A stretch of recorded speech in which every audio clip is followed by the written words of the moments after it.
Hello मेरे प्यारे दोस्तों। तो कैसे हैं आप लोग? उम्मीद करते हैं अच्छे होंगे, पढ़ाई कर रहे होंगे और एग्जाम की तैयारी में लगे होंगे। दोस्तों जैसा कि बता दें कि आज आप लोग का जो तारीख है ना, वो आप लोग का आज तारीख है सो क्या है, 26 अक्टूबर 2024 देख रहे हैं। और दोस्तों सबसे बड़ी चीज़ क्या है कि आज आप लोग का जो है सो वीकली टेस्ट यानी कि प्रोजेक्ट रील, आप जानते हैं कि साप्ताहिक परीक्षा जो वीकली टेस्ट होती है प्रोजेक्ट रील के नाम से, वो आज आपका है सो होने वाला है। और क्लास 9 से दोस्तों आज हमारा जो है सो ये वीडियो रहेगा और जो है सो सब्जेक्ट रहेगा एसएसटी सामाजिक विज्ञान। तो देर ना करते चलो शुरू करते हैं। और बता दें दोस्तों कि जितने लोग चैनल पे नए हैं चैनल को सब्सक्राइब कर दीजिएगा और वीडियो को लाइक कर दीजिएगा और शुरुआत कीजिएगा अपना प्यारा सा कमेंट के साथ। और हम लोग जो है सो चलिए देर ना करते शुरू करते हैं। तो दोस्तों आ गए हैं हम लोग क्वेश्चन पेपर की ओर। देख रहे हैं कि जैसा कि आज का जो इसमें क्वेश्चन का संख्या रहेगा ना 16 रहेगा, ठीक है। करीब 16 प्रश्न होने वाले हैं और प्रत्येक प्रश्न जो है दोस्तों ऑब्जेक्टिव जो होंगे वो 2-2 अंक के होंगे और जो आपका सब्जेक्टिव होगा वो 3 अंक के होंगे और 5 अंक के होंगे। शॉर्ट टाइप 3 अंक के और लॉन्ग टाइप 5 अंक के। चलिए देना करते शुरू करते हैं। तो दोस्तों देख रहे हैं कि सबसे पहला प्रश्न आपके स्क्रीन पर है कि भारत में वनों का पहला इंस्पेक्टर जनरल कौन था। तो ऑप्शन आपके पास है फ्रांस का कैल्विन और जर्मनी का है ना ड्रिटिक और ब्रिडिज और इंग्लैंड का क्रिस्पोर्ड और रूस का निकोलस। तो इसका आंसर क्या हो जाएगा दोस्तों? तो दोस्तों इसका जो राइट आंसर हो जाएगा ना वो हो जाएगा जर्मनी का British British. Option number B correct कर लें। हमारा देखते हैं नेक्स्ट क्वेश्चन क्या है दोस्तों। नेक्स्ट क्वेश्चन हमारा जो है ना वो है क्या वनोन्मूलन क्या है। वनोन्मूलन क्या है दोस्तों? आप लोग मालूम है कि पेड़ पौधे को काटने के जो होते हैं ना प्रोसेस को बोलते हैं वनोन्मूलन। तो उसमें ऑप्शंस दे रहे हैं, पढ़ते हैं।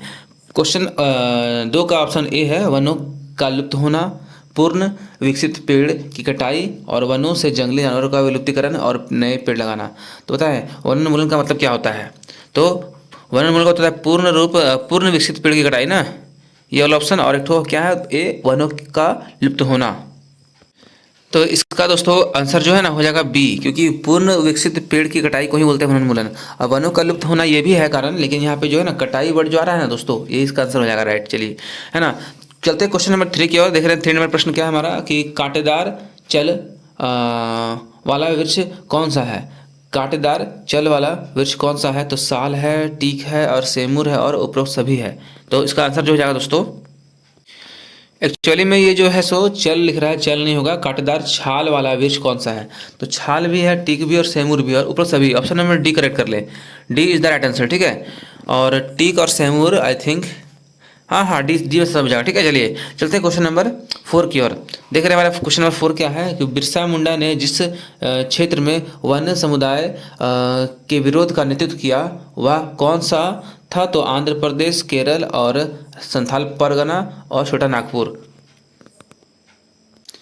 तो दोस्तों इसका जो करेक्ट आंसर हो जाएगा ना वो हो जाएगा आपका छोटा नागपुर। ऑप्शन नंबर डी, ठीक है, डी कर लें। चलिए देखते हैं हम लोग अगले प्रश्न को। क्वेश्चन नंबर 5 देख रहे हैं क्या दोस्तों कि निम्नलिखित में से मौसम लिखा हुआ मौसम किस भाषा का शब्द है। तो हिंदी, अंग्रेजी, अरबी और उर्दू। तो इसका राइट आंसर जो हो जाएगा दोस्तों हो जाएगा आपका ऑप्शन नंबर सी, अरबी, ठीक है। चलिए चलते हैं क्वेश्चन नंबर 6 की ओर।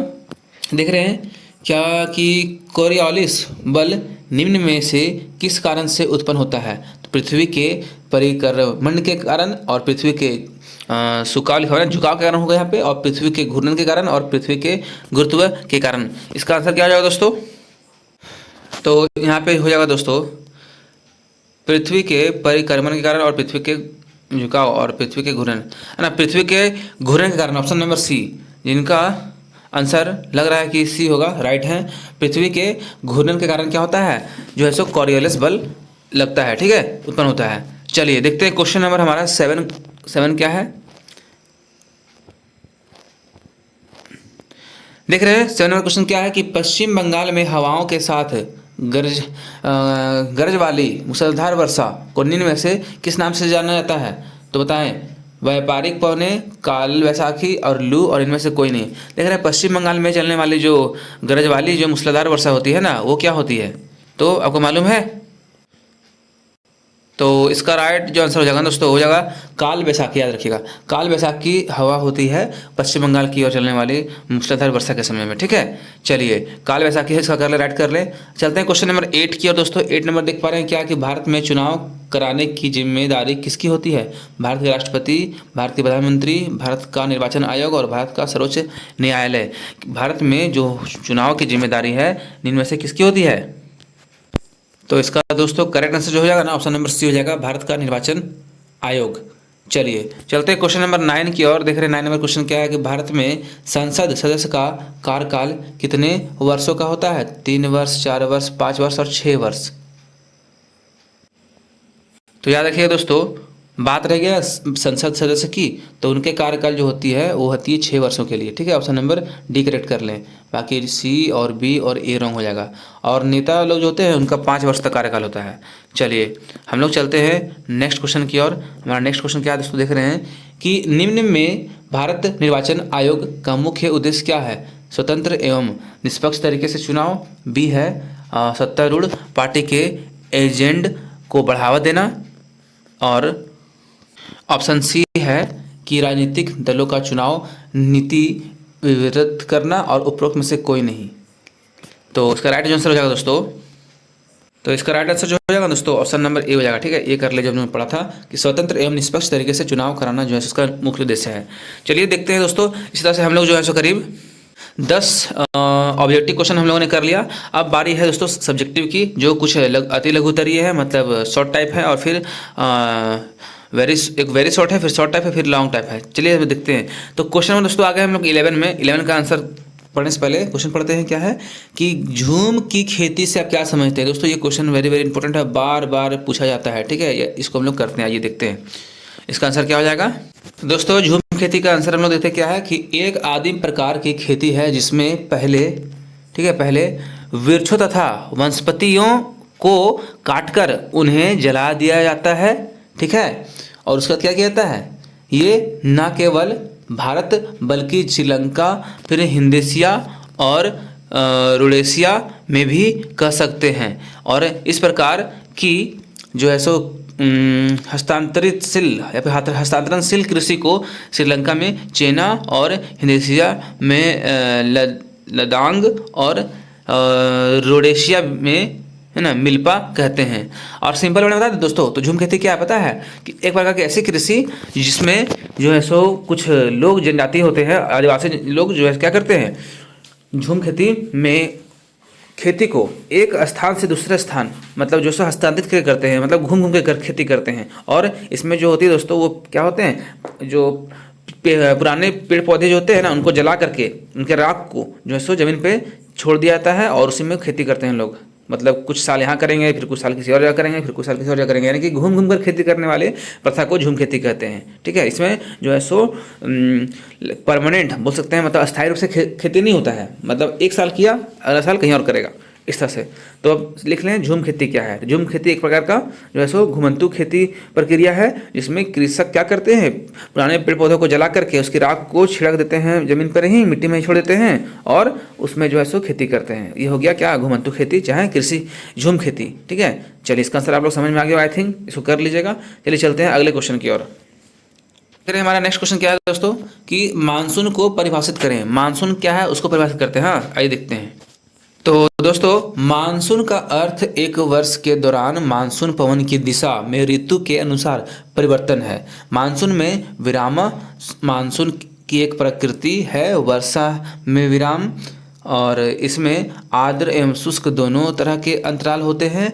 मानसूनी वर्षा एक वर्ष में कुछ दिनों तक ही होते हैं, इसमें वर्ष रहित अंतराल भी होते हैं। सिंपल वर्ड में आपको समझ में आ गया कि मानसून का अर्थ क्या है, एक वर्ष के दौरान मानसून पवन की दिशा में ऋतु के अनुसार जो परिवर्तन होता है वही क्या है, मानसून है।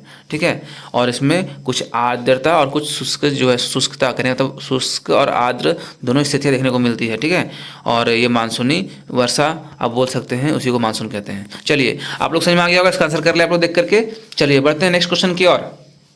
हमारा नेक्स्ट क्वेश्चन दोस्तों देख रहे हैं, हमारा शॉर्ट टाइप से हो गया है, वेरी शॉर्ट टाइप से आपसे चलेगा। वो वेरी शॉर्ट टाइप था, चलेगा शॉर्ट टाइप से। भारत में आरक्षित निर्वाचन क्षेत्र की अवधारणा क्या है? भारत में आरक्षित निर्वाचन क्षेत्र की अवधारणा क्या है, इसका आंसर आइए देखते हैं।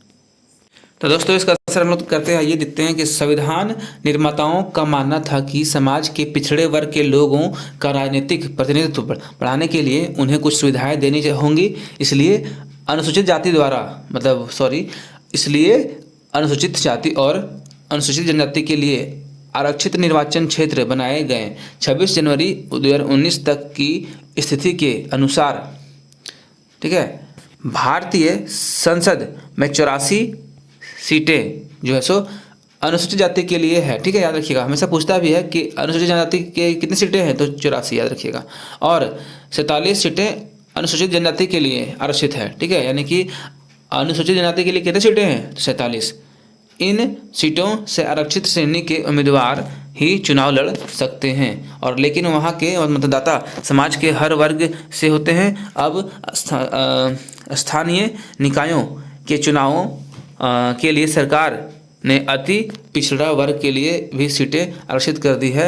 आरक्षित सीटों का प्रतिशत आबादी में उन समुदायों के प्रतिशत के अनुपात में रहता है।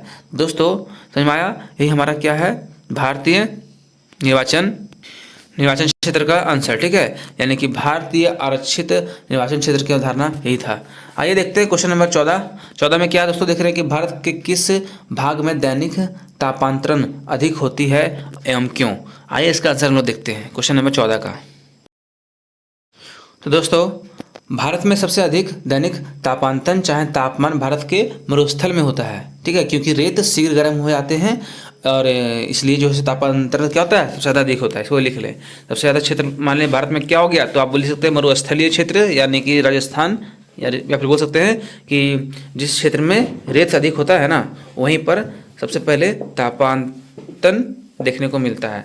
चलिए इसका आंसर आप लोग कर लें क्वेश्चन नंबर 14 का। चलिए चलते हैं क्वेश्चन नंबर 15 की ओर। हमारा क्वेश्चन नंबर 15 देख रहे क्या दोस्तों, कि बस्तर और जावा के औपनिवेशिक वन प्रबंधन में क्या समानताएं हैं, ठीक है। आइए इसका आंसर हम चेक करते हैं।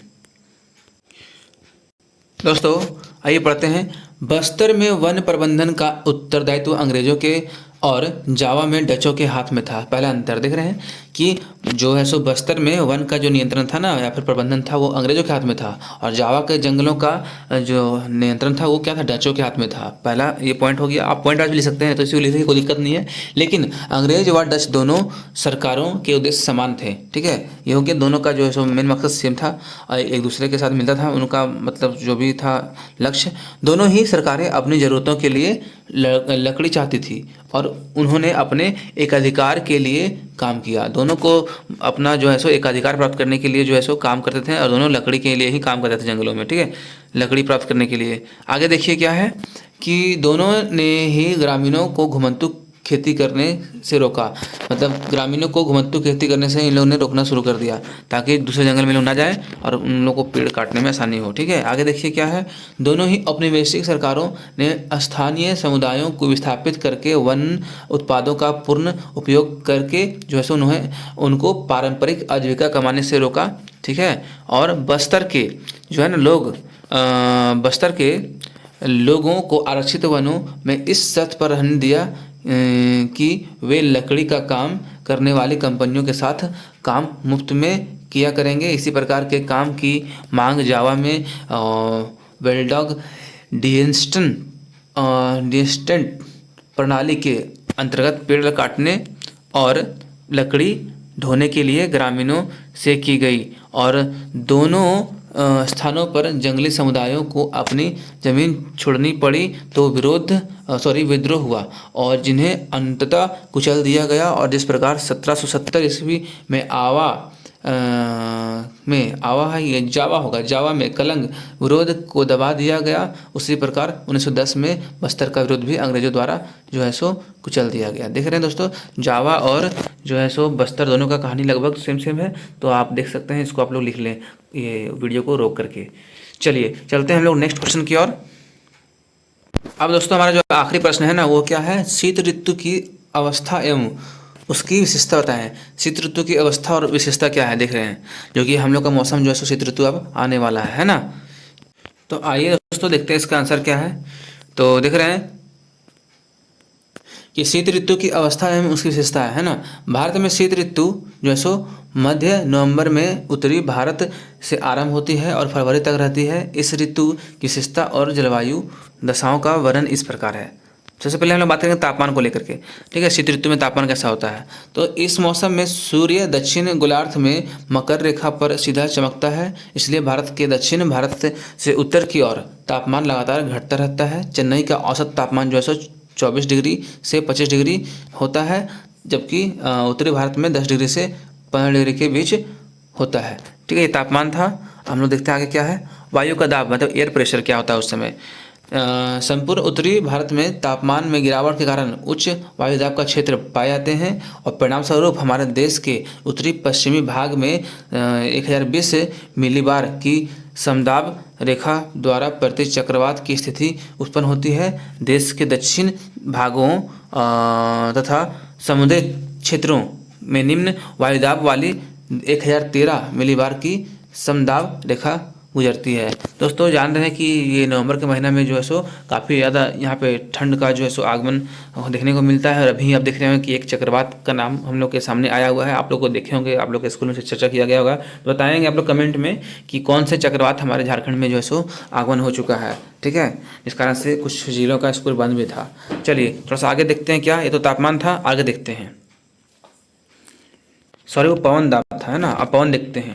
चलिए आगे देखते हैं पवन मतलब हवा कैसा करता है। इस समय मध्य तथा पश्चिमी एशिया के क्षेत्रों में उच्च दाब का केंद्र बन जाता है। वहाँ की शुष्क तथा शीत पवनें उत्तरी तथा पश्चिमी भाग से देश के अंदर प्रवेश करती है। इससे पूरे विशाल मैदानों का तापमान काफ़ी नीचे गिर जाता है और 3 से 5 किलोमीटर प्रति घंटा की गति से बहने वाली इस पवनों के द्वारा शीतलहर का जन्म होता है, यानी कि शीतलहर चलती है ना। इस ऋतु में देश के ऊपर जेट वाली धाराओं का प्रभाव भी रहता है और ये धाराएं धरातल से 3 किलोमीटर की ऊंचाई के बाद ऊपरी मंडल में बहुत तेजी गति से चलती है। और इन पवनों के मार्ग में हिमालय पर्वत के आ जाने के कारण यह जेठ धारा दक्षिणी और उत्तरी भागों में बढ़ जाती है। इनमें से दक्षिणी जेठ धारा देश के जलवायु को प्रभावित करती है और इसी धारा के कारण भूमध्य सागरीय चक्रवात भारत में आते हैं। चलिए ये हो गया हमारा पवन यानी कि हवा के बारे में। आगे देखते हैं दोस्तों क्या है वर्षा, है ना। तो वर्षा मतलब बारिश देखते हैं। बारिश का क्या कहानी होता है, इसमें थोड़ा बारिश भी होती है। सर्दियों में देश के 2 भागों में वर्षा होती है। देश के उत्तरी पश्चिमी भाग में पंजाब हरियाणा, उत्तरी राजस्थान और जम्मू कश्मीर, पश्चिमी उत्तर प्रदेश में औसत 20 से 25 सेंटीमीटर तक चक्रवातीय वर्षा होती है। हिमाचल प्रदेश, कश्मीर, कुमाऊं और गढ़वाल की पहाड़ियों में हिमपात होता है। दूसरी ओर तमिलनाडु, ठीक है, तमिलनाडु तथा केरल के कुछ भागों में उत्तरी पूर्व मानसूनी हवा चलती है, चाहे मानसून से काफ़ी वर्षा भी होती है, ठीक है। आप लोग को ये मालूम है, ये जो अभी आप लोगों को देखने को मिल रहा होगा ये सब कंडीशन। तो दोस्तों यही था हमारा जो है सो शीत ऋतु की जो है सो अवस्था और उसकी विशेषता, ठीक है। तो उम्मीद करता हूँ लोग समझ में आएगा। दोस्तों आप लोग को बता दें कि जो चैनल पर नए आए हैं चैनल को सब्सक्राइब करके रखिएगा और वीडियो को लाइक कर दिएगा और कमेंट कीजिएगा दोस्तों, क्योंकि जो है सो आप लोग की वीडियो को लेकर के काफ़ी ज़्यादा हमें मेहनत होती है, मेहनत लगती है वीडियो बनाने में। चलिए मिलते हैं अगले वीडियो, तो दिल थैंक यू। और जाने से पहले दोस्तों आप लोग एक कमेंट कर दें कि आप लोग झारखंड है ना, भारत से तो है ही आप लोग, झारखंड से कौन से ज़िले से आप हमें देख पा रहे हैं, ताकि मुझे भी लगे कि मैं जो हूँ सो कितने लोगों को मतलब अपने ज़िले से देख पा रहा हूँ। मैं कमेंट के माध्यम से पता करूँगा। हाँ चलिए आप लोग अपना प्यारा सा कमेंट करना ना भूलें, जरूर कीजिएगा। हम लोग मिलते हैं अगले वीडियो में। Thank you.